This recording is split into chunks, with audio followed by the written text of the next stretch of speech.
जनेंद्र बंधुओं, मैं कवित्री अंजना जैन एक बार पुनः आपका अभिनंदन करती हूँ संत की अदालत में। संत की अदालत एक ऐसा कार्यक्रम जहाँ आपकी सभी शंकाओं का पूर्ण समाधान मिलता है, जो कि कहीं और संभव नहीं लगता। तो हमारे गुरुदेव जो कि हर समस्या का निदान करने में माहिर हैं, तो उनके चरणों में 4 पंक्तियां रखना चाहूंगी। सुनिएगा कि कैसे हैं हमारे गुरुदेव। शांति मन की मुझे बस तेरे दर मिले, शांति मन की मुझे बस तेरे दर मिले, तेरे दर्शन से मेरा मनवा खिले, चाहती हूँ कृपा बस बरसती रहे, चाहती हूँ कृपा बस बरसती रहे, जन्म सार्थक हो जब ऐसे गुरुवर मिले, जन्म सार्थक हो जब ऐसे गुरुवर मिले। तो आज संत की अदालत में एक फिर नए मुद्दे के साथ हाजिर हुए हैं और एक बहुत ही गूढ़ और गहरी समस्या, जिसको कि हम लोग समझते थोड़ा थोड़ा समझते हैं लेकिन जानते नहीं कि आखिर ये है क्या। और एक ऐसा मसला आया है, वंश परंपरा। क्या होती है वंश परंपरा? तो आज इसी समस्या का निदान पाने के लिए हमारे बीच मौजूद हुए हैं बंडा सागर से महाराज जी की ग्रस्त अवस्था की बड़ी बहन सुधाजी जैन और उनके सुपुत्र अजित जैन। तो आइए, आपका बेहद स्वागत है और अपनी समस्या महाराज जी के समक्ष रखिए। हे आचार्य श्री, वंश किसे कहते हैं? वंश का अर्थ होता है कि पीढ़ी दर पीढ़ी जो चली आ रही, पुत्र और उनके पुत्र पर उनके पुत्र, तो ऐसे माता पिता की जो परंपरा चलती है, बेटा और बाप की जो परंपरा चलती है, जिस संपत्ति पर बेटे की संप्रभुता रहती है, अधिकार रहता है, आधिपत्य जमता है, उसी का नाम वंश है। अथवा जो शासक होता है, उस शासक के वंश परंपरा जो अपने अनुसार चलाता है, अर्थात जो राजा होता है उस राजा के अनुसार चलने वाली प्रजा को भी वंश परंपरा के अनुसार वंश कह देते हैं। इसलिए ये वंश 2 प्रकार से बन जाता है, एक पिता और पुत्र की दृष्टि से और एक शासक की दृष्टि से। महाराज श्री, जो राजा के द्वारा वंश चलता है उसमें और जो पिता के द्वारा वंश चलता है उसमें कोई अंतर है क्या? पिता के द्वारा जो चलने वाली वंश परंपरा है उसको कुल परंपरा भी कहते हैं, वंशानुगत परंपरा भी कहते हैं, और वह ज्यादा स्थायी होती है और उसमें कई शादी विवाह आदि की भी इस वंश को देखा जाता है भारतीय संस्कृति के अनुसार। लेकिन जो शासक की परंपरा है, दूसरे शासक की परंपरा में वो बदल जाती है। मतलब शासक की वंश परंपरा में, वंश में, और जो पिता के वंश होते हैं उनमें बहुत अंतर यही है कि शासक का अस्थायी होता है, लेकिन पिता पुत्र की जो वंश परंपरा चलती वो स्थायी होती है। सबसे पुरानी वंश परंपरा कौन सी है महाराज जी? इतिहास की दृष्टि से तो जो आज वर्तमान में इतिहास पढ़ाया जा रहा है उसके अनुसार तो राजवंश सबसे प्राचीन माना गया है, जो कि चंद्रगुप्त मौर्य ने ईसी पूर्व 325 अर्थात आज से लगभग 3000 वर्ष पहले चलाई थी। लेकिन जैन दर्शन के अनुसार यह परंपरा अर्वाचीन है, प्राचीन नहीं है। ये सबसे बड़ी पुरानी परंपरा भगवान आदिनाथ ने चलाई थी वंश परंपरा, उसका इतिहास हमारे जैन दर्शन में है। वंश परंपरा का उल्लेख किस ग्रंथ में मिलता है? वंश परंपरा का सबसे प्राचीन ग्रंथ है जिस का उल्लेख जिन ग्रंथों में है वह है महापुराण, जिसमें जिनसेन आचार्य महाराज ने परंपरा का उल्लेख किया है। इसी प्रकार हरिवंश पुराण में भी और पद्म पुराण में भी जैन ग्रंथों में एक कई जगह इस वंश परंपरा का बहुत अच्छा उल्लेख किया गया है। तो आचार्य श्री, जैसा कि आप बता रहे हैं कि हमारी वंश परंपरा का उल्लेख महापुराण, हरिवंश पुराण और पद्म पुराण में किया गया है। हम लोगों ने तो ये पुराण पढ़े नहीं, तो आप बताइए इन पुराण में बेसिकली है क्या? वंश परंपरा का इतिहास जो पद्म पुराण, आदि पुराण, जिसको हम महापुराण भी कहते हैं, हरिवंश पुराण में जो कथन है, उन ग्रंथों के आधार पर हम कहना चाहेंगे कि जो महापुराण में जिनसेन आचार्य महाराज ने स्पष्ट लिखा है कि जब यहाँ पर भोग भूमि समाप्त हुई और भोग भूमि समाप्त होने पर लोगों को वस्त्र आभूषण मिलना कल्प वृक्षों से समाप्त हो गए, भोजन मिलना समाप्त हो गया। इसके अलावा जो संतान जन्म लेती थी और उसी समय उन माता पिता की मृत्यु हो जाया करती थी, तो लालन पालन की कोई समस्या नहीं थी। लेकिन जैसे ही कल्प वृक्षों का अभाव हुआ, बच्चों के दर्शन माता पिता को होने लगे और बच्चों के लिए माता पिता के दर्शन होने लगे, एक दूसरे को देखने लगे, अर्थात बच्चों के जन्म लेने के बाद भी माता पिता जीवित रहने लगे। ये उस समय की बात है जब आदिनाथ भगवान जो राज्य काल में थे, उस समय की बात मैं बता रहा हूं। तो उन्होंने देखा कि ये भूखी प्यासी जनता बैठी है, तो ये जनता उन ऋषभदेव के पास पहुंची, नाभि राय के पहुंची। तो ऋषभदेव ने सबसे पहले कहा कि जो आपके लिए उदर पूर्ति के लिए, भूख मिटाने के लिए सबसे अच्छा साधन है कि जो यहाँ घास जैसे मोटी मोटी जो पेड़ लगे हुए हैं, ये मीठे हैं, आप इसकी खेती करिए। तो उन्होंने सबसे पहले इक्षु की खेती करवाई। इक्षु माने गन्ना, जिसका गुड़ और शक्कर बनती है, तो उसकी खेती करवाया और सबके लिए लालन पालन कराया। तो वहां की प्रजा इनको इक्षु की खेती कराने के कारण से इक्ष्वाकु वंश की स्थापना वहां चालू हो गई। तो इनको इक्ष्वाकु वंश के नाम से जाना जाने लगा। और इसके बाद में हुआ ये कि जब आदिनाथ स्वामी ने दीक्षा ले ली, उसके बाद उनके प्रथम पुत्र भरत चक्रवर्ती हुए। उन भरत चक्रवर्ती के पुत्र अर्क कीर्ति हुए। तो अर्क का अर्थ होता सूर्य।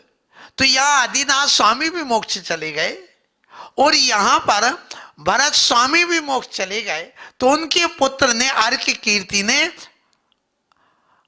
सूर्य वंश की स्थापना कर दी अपने नाम से। तो जब यहां इन्होंने की, तो उन्हीं के एक दूसरे भाई जो कामदेव थे, बाहुबली, उनके बेटे थे सोमयस। उन सोमयस ने एक और अपनी वंश की परंपरा की स्थापित की, जिसका नाम है चंद्रवंश। तो वंश हो गए तीन, सूर्यवंश, चंद्रवंश और इक्ष्वाकु वंश। फिर इसके बाद में देखिए, इस वंश परंपरा में आदिनाथ स्वामी ने 4 महामंडलेश्वर राजा बनाए थे। इन 4 महामंडलेश्वर राजा में सबसे पहले सोमप्रभ, जिनको कुरुक्षेत्र का राजा बनाया था। तो इसलिए उस सोमप्रभ ने कुरुक्षेत्र में कुरुवंश की स्थापना कर दी और वो राजाओं के द्वारा स्थापित वंश परंपरा हो गई।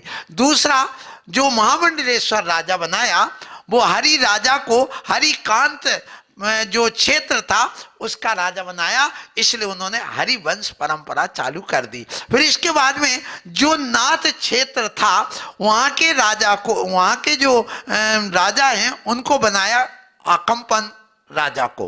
तो वहां पर नाथ वंश की स्थापना अकंपन राजा ने कर दी। उसके बाद में देखिए, जो उग्र क्षेत्र था, वहां पर, जिसको मगवा क्षेत्र भी कहते, वहां कश्यप नाम के राजा को उन्होंने स्थापित किया, उनको राजा बनाया और उन्होंने उग्र वंश की स्थापना कर दी। ये आदिनाथ के समय ये परंपराएं स्थापित हो गईं। उसके बाद और भी परंपराएं चलती रहीं, बढ़ती रहीं, जो हमारे जैन दर्शन में इन परंपराओं का बड़ा अच्छा इतिहास और खुलासा किया गया है। महाराज जी, नेमिनाथ भगवान के समय काल में यदुवंशी होते थे, तो ये यदुवंश कहाँ से पैदा हुए? ये सुनिए, आदिनाथ स्वामी के समय जो हरि राजा था, हरिकांत क्षेत्र का, जिसने हरिवंश की स्थापना की थी, उनके बाद में एक राजा उत्पन्न हुआ जिसका नाम था यदु राजा। तो यदु राजा ने अपने नाम से एक वंश परंपरा चलाई जिसका नाम था यदु वंश, और उस यदु वंश से ही मैं आगे जाकर के नेमिनाथ उत्पन्न हो गए।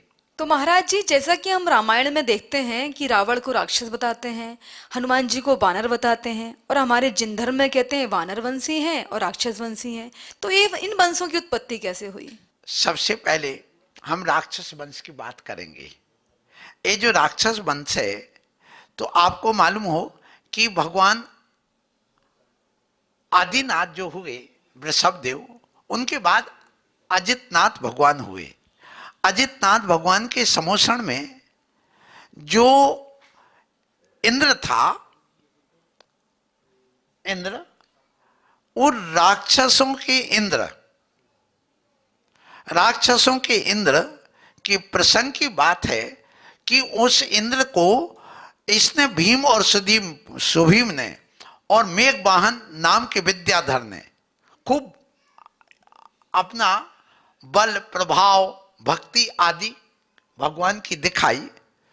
तो उस राक्षस नाम के जो देव था, इंद्र था, उसने प्रसन्न होकर के इनको विद्या दी। और विद्या दी, इसके अलावा मेघवाहन ने उस राज्य में जो रहने वाले थे उसमें विद्या प्रदान करने के बाद मेघवाहन नाम का जो राजा था, राक्षस देव ने उसको विद्या दी थी, तो उसका नाम राक्षस रख दिया। और जब राक्षस रखा तो उस राक्षस नाम के उस राजकुमार बड़ा होकर के उसने राक्षस वंश अपने नाम से स्थापित कर दिया। इसलिए, और उसके लिए लंका का राज्य दे दिया। तो लंका में रहने वाले वो सब राक्षस वंशी कहलाने लगे। उनका आचरण बुरा नहीं था, लेकिन वंश उस राक्षस नाम का वो पुत्र के कारण से, मेघवाहन के, वहां पर ये वंश चालू हुआ। इसी प्रकार से सुनिए, इसी राक्षस वंश का जो राजा था एक और ध्वज कीर्ति ध्वज नाम का, और श्रीकंठ विद्याधर था, उसने क्या किया, राजा को पद्मोत्तर विद्या में हराने के बाद में उसने वानर द्वीप दे दिया। किसने? उस ध्वजवाहन ने। तो वहां पर क्या हुआ, वानर द्वीप देने से वहां पर बहुत सारे वानर भी रहते थे, इसलिए उसका नाम वानर द्वीप था। और उस राजा को वानर द्वीप मिल जाने पर, उसका राजा बन जाने पर, उसने अपने नाम से वानर वंश चालू कर दिया। उसी वानर वंश में राजा जो हुए, उन्होंने, सुन लो, कई प्रकार के और नाम मिलते हैं, शुभम नाम के, धर्मेंद्र नाम के, आदि आदि, विद्याधर के नाम आदि मिलते हैं। और इन राजाओं ने अपने नाम से जो चलाया, उसी कारण से वहां पर ये वानर वंश चालू हुआ। ये वानर वंश में ही विद्याधर होने से हनुमान भी विद्याधर थे। जैन दर्शन के अनुसार वे भी विद्याओं के माध्यम से उड़ जाते थे और अपने शरीर को छोटा और बड़ा बना लेते थे।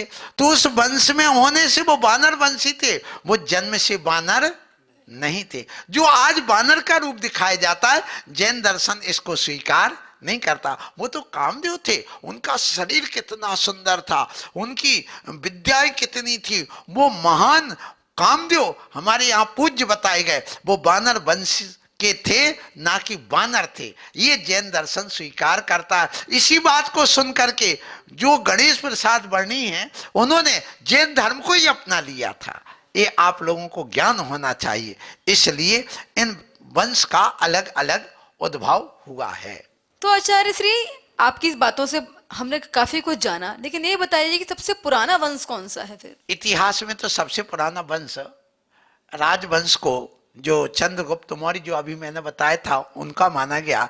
लेकिन जैन दर्शन के अनुसार सबसे प्राचीन पुराना वंश जो है वो एक छ्वाकू वंश है। इससे पुराना कोई वंश नहीं है।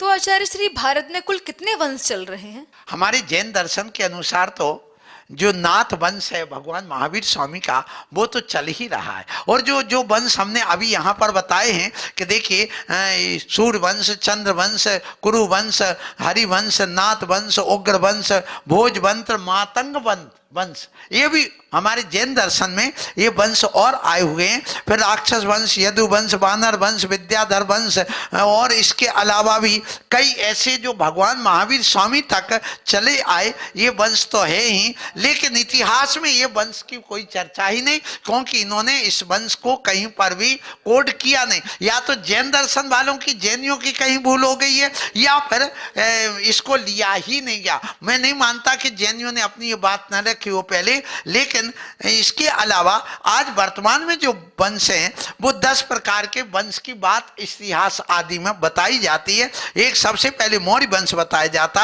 हर्यक वंश बताया जाता, शिशंगु वंश बताया जाता, नंद वंश की बात आती है, चोल वंश की बात आती है, चालुक्य वंश की बात आती है, मुगल वंश की बात आती है, राष्ट्रकूट वंश की बात आती है, कुषाण वंश की बात आती है, और शुंग वंश की भी बात आती है। ये अलग अलग ये सारे वंश जो ईसा पूर्व लगभग 500 से ही इतिहास मिलता है। हम इसके इतिहास के पहले की बात कर रहे हैं। ये जो इतिहास वर्तमान में जो बताया गया इसके पहले की बात बता रहा हूँ। ये इतिहास के संबंध में हमारे जैन दर्शन में भी भोज वंश की बात बताई। मालवा देश का जो राजा हुआ उज्जैनी नगरी का, वह चालाक था, उसने अपना स्वयं विक्रम संवत 557 में अपना ये भोज वंश चलाया। ये जैन दर्शन के अनुसार कुरु वंश जो बाद में चला राजा पंचाल के द्वारा, ये लगभग 1400 ईस्वी से चला।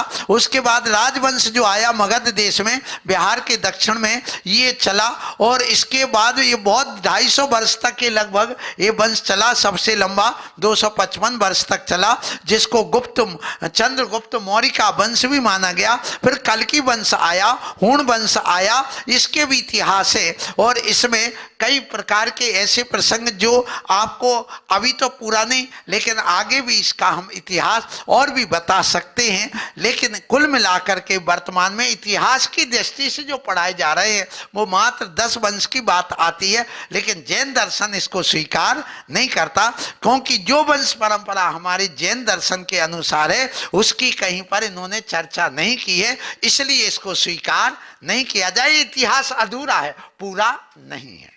तो बंधुओं, आपने जाना और ऐसे रहस्य से आज पर्दा उठा कि वंश क्या है और वंश परंपरा क्या है, जिसको कि हम लोग समझते ही नहीं और जानते ही नहीं। इवन हम तो इतने अज्ञानी हैं कि हम किस वंश में जन्म लिए हमें वही नहीं पता होता है। तो आज आचार्य श्री से इतनी अच्छी जानकारी हमें मिली है और उम्मीद करते हैं इस जानकारी से सभी लाभान्वित हुए होंगे। तो बने रहिए ऐसी तरह से अगले टॉपिक को जानने के लिए, अगले रहस्य से पर्दा उठाने के लिए। अगले एपिसोड में पुनः मिलते हैं, तब तक के लिए जय जिनेंद्र।